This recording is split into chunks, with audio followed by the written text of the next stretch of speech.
Hello, and welcome to Learning Excel 2016. My name is Mike Henry, and this is the first video from Chapter 9. In this video, we're going to look at just financial vocabulary. We're not even going to open Excel. So what we're going to be talking about here is some financial terms that if you understand these, it will make what we're about to do so much easier. If you don't understand these terms, it can get very frustrating. The first one I like to talk about is cash flow. Now cash flow is kind of like the tides. You know, the ocean comes in and you have high tide, the ocean goes out, you have low tide. Well, cash flows the same way. And in the cash flow world, we say we have positive or inflow or negative or outflow. So if you go and you make a payment on your loan, you make a payment for goods, that's a outflow of money from your accounts to someone else's accounts, so that's a negative cash flow or an outflow. Now you get revenues from selling a particular product. You get monies coming in that are owed to you based on maybe loans that you made. Those are inflows of money, so you have inflow of money or positive cash flow. Now one thing that can confuse a lot of people is that you can have a positive and a negative cash flow simultaneously. So if you think about this, if you have a savings account and you also have a checkings account, you might be taking money out of your savings account and transferring it to your checking account so you can pay something. So when you take the money out of your savings account, you show that as an outflow, or that's going to be a negative number. So maybe you take $1,000 out of the savings. That's a negative 1,000. Now over here in the checking account, you have a positive incoming flow of money of $1,000. So that's going up by 1,000.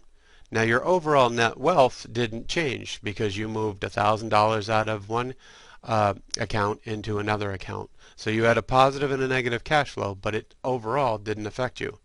Now when you write a $1,000 check to pay the mortgage payment, now that goes out of the checking account into the bank's account.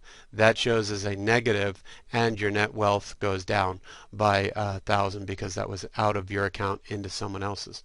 So it's important to understand that, because later on we're going to be talking about moving money out of one of our accounts into a future account for retirement or for building an asset, and you still own that money. Now we got some other terms here, and you'll notice that I put the initials behind them. So present value, we're going to see this showing up in all of our formulas as a PV. You got future value, which will be an FV. Now the present value is the money I hold in my hand right now. I always like to say it's the money I have in my back pocket.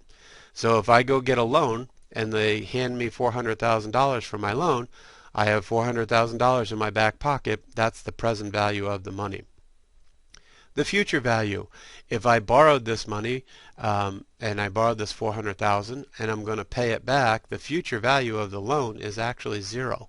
I should pay that loan back to zero. So that's the future value of money. It doesn't always have to be zero. We will see later where we're saving for a retirement, and the future value, we're going to want it to be 1 point something million dollars so we can retire. Now number of periods, NPER, the number of periods is how many payment periods are going to happen during this loan. So if I get a loan for 5 years and I'm going to have this loan paid monthly, so you take the 5 years times 12 times a month, 12 times a year you're paying, that means I have 60 payments. So that's going to be the number of payments per year. The rate per period, if I get a loan for, let's make this very easy, if I get a loan for 12% interest rate, that's a terrible loan by the way, and I divide that by the number of periods in the year, there's 12 months, so 12 divided by 12 would be 1. That means for every period I'm going to have a 1% interest rate. So it's the rate per period, and that's where we're going to see this come into play. And then the last really big financial payment that we're going to be looking for is the payment, PMT. That's what's the payment on the loan going to be? What's the payment that I need to put into the bank so in the future I can retire with a certain amount of money? If you understand those vocabulary terms, you understand the more important one, inflow and outflow of cash, you are ready to move on to these next formulas.